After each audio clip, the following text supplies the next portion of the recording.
village of Beisfjord is located to the southeast of Narvik. In 1942, approximately 150 people lived there. In 1942, the Nazis started to work on the construction of Beisfjord prison camp, and it became one of 620 prison camps in Norway.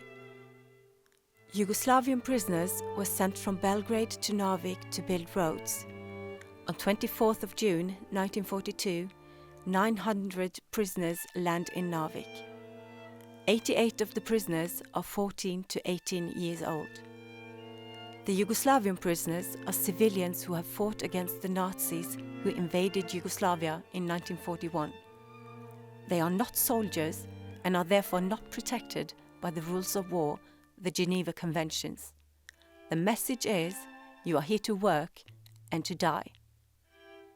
The prisoners meet a camp with high double barbed wire fences.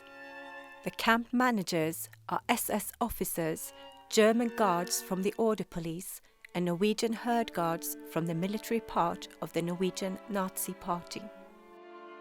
At the parade ground, the prisoners must line up every day, often both morning and evening. In the kitchen, the prisoners make their own food.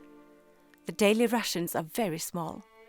Their work requires approximately 2,500 calories a day, but the food often has only 800 calories. The neighboring buildings are the storage houses and the latrine building. 6 high guard towers are placed around the camp. The prison guards can watch the prisoners around the clock. This means that no prisoners can escape.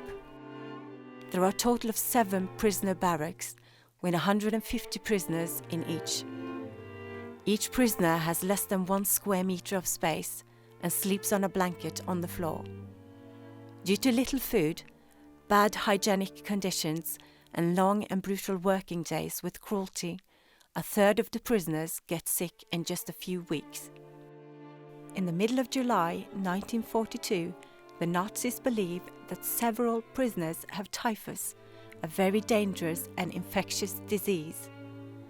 This creates fear that an epidemic will break out. The Imperial Commissioner Josef Terboven comes for an inspection, and it is probably he who gives the order that all sick prisoners must be shot. 2 mass graves are dug at the edge of the camp before the 588 healthiest prisoners are sent to a quarantine camp.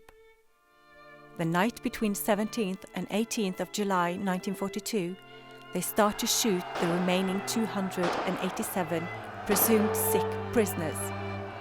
The SS also set fire to the hospital barracks in order to stop any danger of infection. During the next day, the largest mass killing of prisoners in Norway during the Second World War takes place. After 5 weeks in the quarantine camp, 346 prisoners come back. In October 1942, the prison guards and the remaining 152 prisoners are sent on to other camps. 82% of the Yugoslavian prisoners in Beisfjord prison camp die. It is Norway's worst prison camp.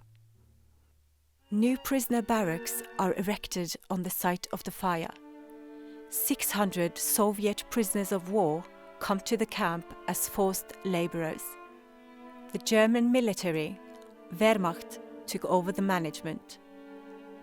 From October 1942 to May 1945, almost 3,000 Soviet prisoners of war enter Beisfjord prison camp.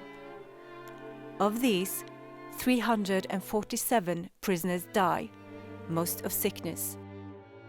For various reasons, the Soviet prisoners of war are treated better than the Yugoslavian political prisoners.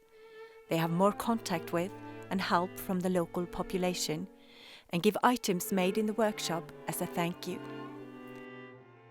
Norwegian authorities and the local population want to remove all traces of the Nazis' atrocities, and the camp is burned in 1946.